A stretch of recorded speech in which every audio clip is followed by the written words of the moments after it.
নমস্কার, আমার আপনজনেরা, রুদ্রবার্তে আপনাদের সকলকে স্বাগত জানাই। আমি রুদ্রপ্রসাদ ব্যানার্জি। চমকে উঠেছে গোটা দেশ, কারণ যে দেশে সনাতন ধর্ম সবার আগে উচ্চারিত হয়, যে দেশ ধর্মের ভিত্তিতে টুকরো হয়েছিল, সেই দেশে সাধু সন্ন্যাসী তার জটা যখন কেটে নেওয়ার মতো অভিযোগ ওঠে, তখন চিন্তা হয় এ কোন জায়গা, এটা কি ভারতবর্ষ? আর এরকমই একটা ঘটনা ঘটে গেছে এই বাংলায়, যে অভিযোগ কিন্তু মারাত্মক, এবং যে অভিযোগটা করেছেন এই রাজ্যের বিরোধী দলনেতা শুভেন্দু অধিকারী। আজকে পশ্চিম মেদিনীপুরের দাসপুরের ঘটনা নিয়ে এই মুহূর্তের রুদ্রবার্তা। আপনারা জানেন, আমাদের রাজ্যের বিরোধী দলনেতা শুভেন্দু অধিকারী সমস্ত হিন্দুদের একত্রিত করার জন্য বারবার ডাক দিচ্ছেন। অনেকে শুনছেন, অনেকে শুনছেন না।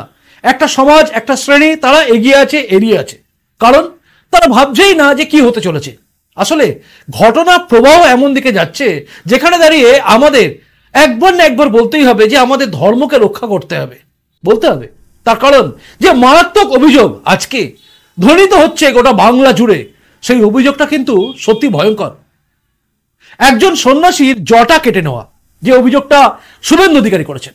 আর ঘটনাটা কি জানেন? ঘটনা হচ্ছে পশ্চিম মেদিনীপুরের দাসপুরে প্রভুপদ 108 হিরণময় দাস মহারাজ, তার উপরে আক্রমণ নেমে আসে এবং তার জটা কেটে নেওয়া হয়, এই অভিযোগ কিন্তু আসছে। এবং সেখানে তাকে দেখতে কিন্তু পৌঁছে যান এই রাজ্যের বিরোধী দলনেতা শুভেন্দু অধিকারী। দেখুন।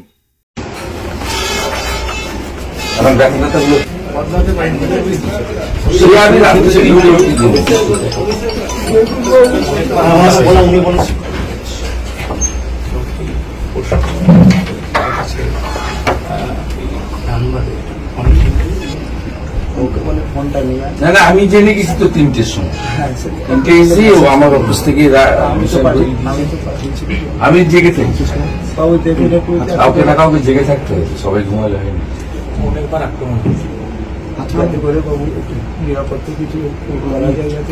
সবটা তো আমার হাতের, আমি একটা ব্যবস্থা করছি, আমার যেটা ক্ষমতার মধ্যে আছে। সিএ তো সকলেরই একই অবস্থা। জটা ফটা কেটে দিয়েছে, সেগুলো দেখেন, এটা তো সবচেয়ে কত বড় সন্তদের জটা কেটে দিয়েছে।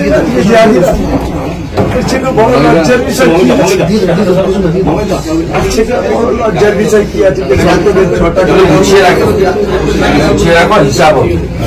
আজকে যে হিসাব হবে, একদম হিসাব করবো, সব গুছিয়ে ভালো। আজকে এইভাবে অপমান দেখলেন। এবার আপনি ভাবছেন যে এই ঘটনা কি কি হয়েছে না হয়েছে। না, আমি আজকে কিছু বলবো না।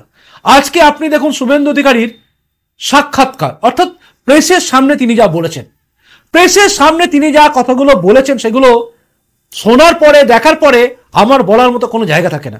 আগে আপনি দেখুন। দেখলেন এই যে হসপিটালে এসে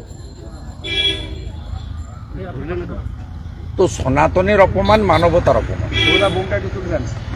জটা কেটেছে, গলায় ঘাড়ে কোপ মেরেছে, এ লজ্জা রাখার জায়গা নেই। এখানে তো মুনি ঋষি সন্তদের ভূমি পশ্চিমবঙ্গ। এখান থেকে স্বামী বিবেকানন্দ তো গেরুয়া বসন পরে পৃথিবীতে ভারতের স্থান সুউচ্চে তুলেছিলেন। এখানেই তো শ্রী চৈতন্যদেবের ভূমি, এই মাটি। এই মাটি থেকেই তো স্বামী প্রণবানন্দ সৃষ্টি হয়েছে। এই মাটি সন্ত সমাজের মাটি। সবাই রাজনীতির ঊর্ধ্বে উঠে সন্ত সমাজকে সম্মান করে, শ্রদ্ধা করে। তার জটা কাটা হয়েছে, গলায় কোপ দেওয়া হয়েছে। উনি তো কাউকে আঘাত করে কথা বলেন না, তিনি তার সনাতন ধর্মের পক্ষে প্রচার করেন। এতে আপত্তির কি আছে? মোথাবাড়িতে হিন্দুদের দোকান ভাঙা হয়েছে, নওদাতে হিন্দুদের পানের বরজ আগুন লাগিয়ে দেওয়া হয়েছে, বিভিন্ন জায়গায় হিন্দু মন্দিরে চুরি হচ্ছে, ভাঙা হচ্ছে, হিন্দুদের ধর্মীয় অনুষ্ঠান করতে গেলে পুলিশ বাধা দিচ্ছে, রামনবমীর গেট করতে গেলে বলছে বাধা দিচ্ছে। এইখানে আজকে করেছে চণ্ডীপুরে। এনএইচ থেকে অনুমতি নিয়ে আসুন। মমতা আর তার চোর ভাইপোর যে ছবি দিয়ে গেটগুলো সারা বছর ঝুলে থাকে, ওদের কোন বাবার অনুমতি নিয়ে করে ওরা? রামনবমী তো বিজেপির প্রোগ্রাম নয়, হিন্দুদের প্রোগ্রাম, তাতেও যদি বাধা দেয় তাহলে বুঝতে পারছেন পশ্চিমবাংলার হিন্দুদের অবস্থাটা কেমন। আমি অন্য ধর্মের লোকেদেরকে তাদেরকে সমালোচনা করব না, সমালোচনা করব এই রাজ্যের পুলিশ এবং মমতা ব্যানার্জির, যিনি নিজে অন্য ধর্মের ধর্মীয় অনুষ্ঠানে, খেলাফত কমিটির অনুষ্ঠানে দাঁড়িয়ে হিন্দু ধর্মকে গন্দা ধর্ম বলেন। তো পুলিশ তো উৎসাহিত হবেই। পুলিশ মন্ত্রী যদি হিন্দু ধর্মকে গন্দা মানে হিন্দিতে বাংলায় নোংরা, নোংরা ধর্ম যদি হয়, মুখ্যমন্ত্রী যদি বলেন প্রকাশ্যে, লাইভ হচ্ছে, মানুষ শুনছে, হাজার হাজার মানুষ সেখানে নামাজে গেছিলেন, তারা শুনছেন, তারা হাততালি দিচ্ছেন, আর মুখ্যমন্ত্রী বলছেন আমি গন্দা ধর্মের বিরোধী।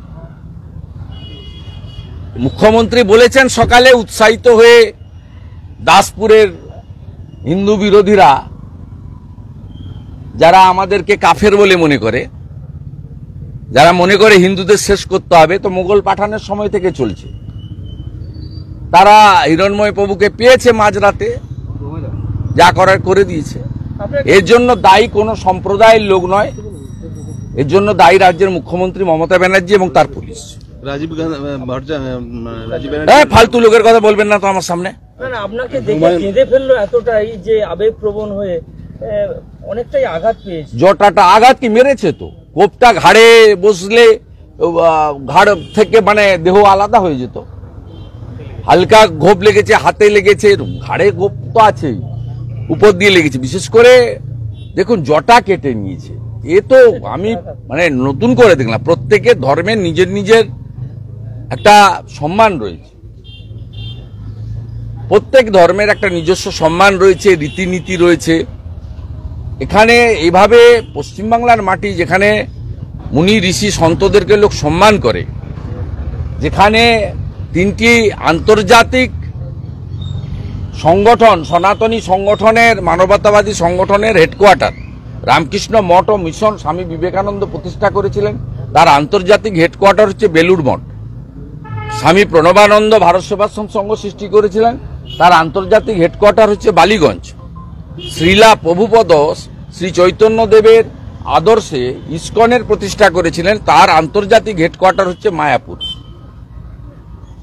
এবং এইখানেই যদি সন্ত সমাজ তারা এইভাবে আক্রান্ত হন, তাদের জটা কেটে নেওয়া হয়, তাহলে পশ্চিমবাংলার সাধারণ মানুষ, মা বোনেদের নারী সুরক্ষা তো আগেই গেছে, হসপিটালের মধ্যেই অভয়াকে প্রাণ দিতে হয়েছে, আর মুখ্যমন্ত্রী 10 লক্ষ টাকা দিয়ে সেটা চাপতে চেয়েছিলেন এবং এভিডেন্স ডিস্ট্রয় করা হয়েছে। প্রত্যেক দিনই মহিলা অত্যাচারিত হচ্ছে, এরপরে সন্ত সমাজ এভাবে অত্যাচারিত হলো।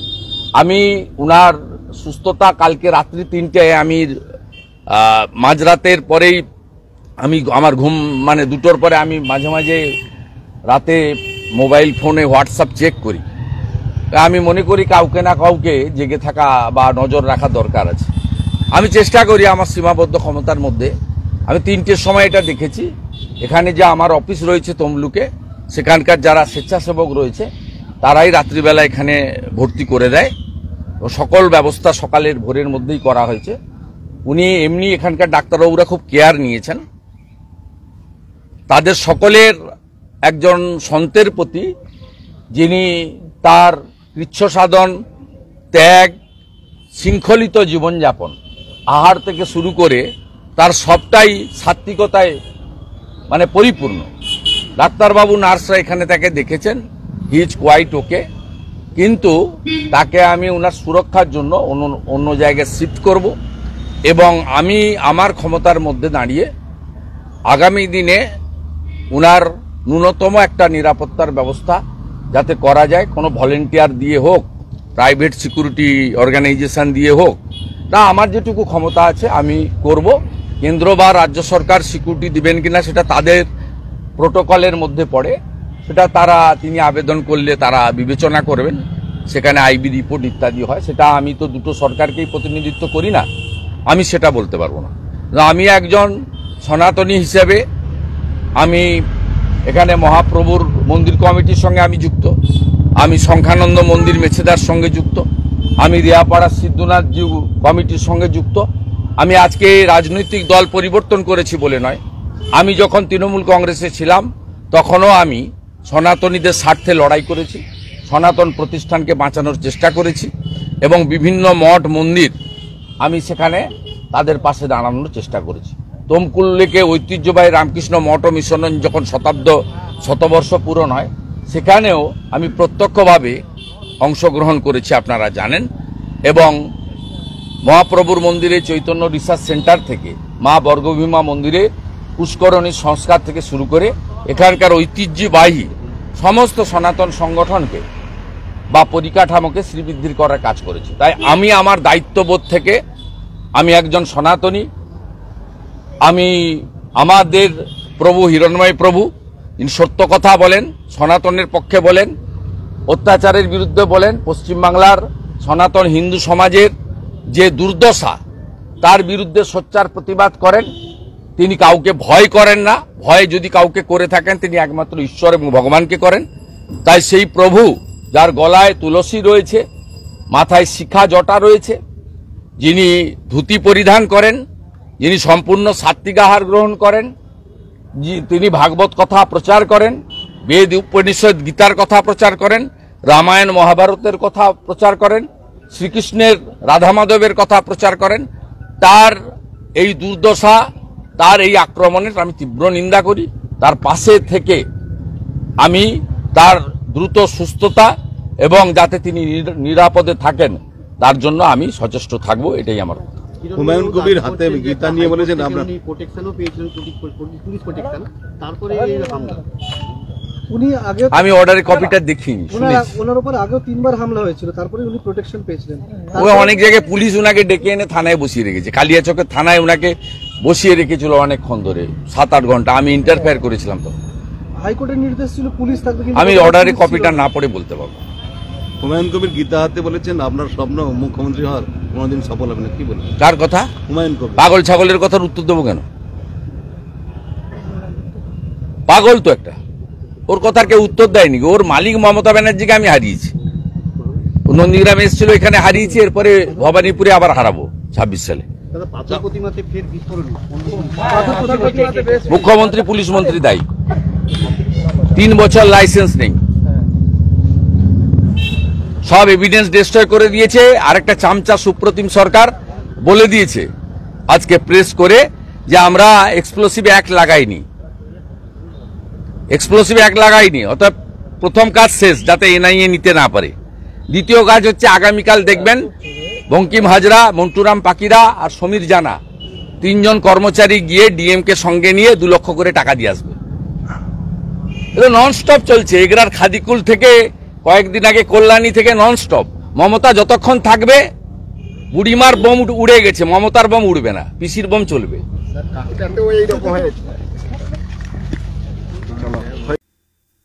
দেখলেন?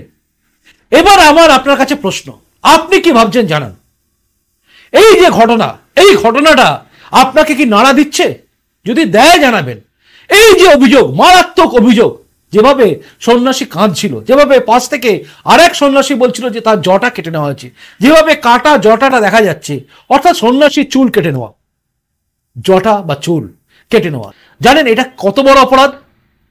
এইটা যদি অন্য কোনো ধর্মের কোনো প্রধানের, তার যদি কোনো কিছু কাটা হতো, আসলে এইরকম একটা পরিস্থিতি তৈরি হতো যে চিন্তার বাইরে। কে কেটেছে, কারা কেটেছে, কেন কেটেছে আমরা কিছু জানি না, কিন্তু কেন এটা তৈরি হলো? পুলিশ প্রশাসন কেটে নিয়ে দেখছে, ভাবছে, জানি না। এই রাজ্যের মুখ্যমন্ত্রী, তিনি আবার পুলিশ মন্ত্রীও। আমার তার কাছে অনুরোধ, এই রকম ঘটনা যাতে বাংলার বুকে না ঘটে তার জন্য একটা দৃষ্টান্তমূলক শাস্তির ব্যবস্থা করুন। আর যদি না করেন তাহলে কিছুই না, আমাদের মতো মানুষকে বারবার বলতে হবে ধর্ম রক্ষতি রক্ষতে, তাই না? ধর্ম রক্ষা করতে হবে নিজেদেরই, তাই না? তাছাড়া তো উপায় নেই। রক্ষা করার জন্য আমরা কি করতে পারি? সমবেত স্বরে প্রার্থনা করতে পারি। আমরা ধর্ম রক্ষার জন্য সবাই সমবেত হতে তো পারি। আন্দোলন তো করতে পারি যে হিন্দু ধর্ম যাতে বা সনাতন ধর্ম যাতে সুরক্ষিত থাকে। একজন বাচক শিল্পী যিনি খালি কৃষ্ণ গান, কৃষ্ণ নাম শোনান, তাকে ভগবত কথা শোনান, তাকে আক্রমণ করতে হবে? জানি না এ কারা, কারা করছে এরা, কি চাইছে এরা? বাংলার বুকে কি অশান্তি চাইছে? এই প্রশ্নটা কিন্তু বারবার উকি মারছে। জানি না আপনার মনের মধ্যে কি প্রশ্ন উকি মারছে। যদি মনে হয় আপনার দায়িত্ব আছে তাহলে প্রতিবেদনটাকে শেয়ার করবেন, আর যদি মনে হয় আপনার কোনো দায়িত্ব নেই তাহলে এড়িয়ে যাবেন। এবং যদি মনে হয় এই প্রতিবেদনে আপনার কোনো কমেন্টস করার জায়গা আছে, যে হ্যাঁ আমিও প্রতিবাদ করছি, আমিও কমেন্টস করছি, আমিও শেয়ার করছি, তাহলে কমেন্টস করবেন। আপনি কি ভাবছেন এই বিষয়টা নিয়ে, কি ভাবছেন আপনি জানাবেন। আপনার উত্তরের অপেক্ষায় আমি রইলাম, আর রুদ্রবার্তার পরবর্তী রুদ্রবার্তা দেখার অপেক্ষায় আপনি থাকুন। ভালো থাকুন, সুস্থ থাকুন, দেখতে থাকুন রুদ্রবার্তা। মনে রাখবেন, সবার আগে আমার কাছে দেশ, তারপরে অবশ্যই আমার ধর্ম, সনাতন ধর্ম। সেই ধর্মের কোনো গুরুকে, কোনো মহারাজকে, কাউকে, কোনো ভাইকে, কোনো বোনকে, কোনো মাকে আঘাত করলে সেটা নিয়ে সরব হওয়ার জায়গা থাকে রুদ্রবার্তায়। কারণ আমার হারানোর কিছু নেই, আর পাওয়ার আশা আমি করি না। ভালো থাকুন। নমস্কার বন্ধু, ভারত মাতা জয় হোক, জয় হিন্দ।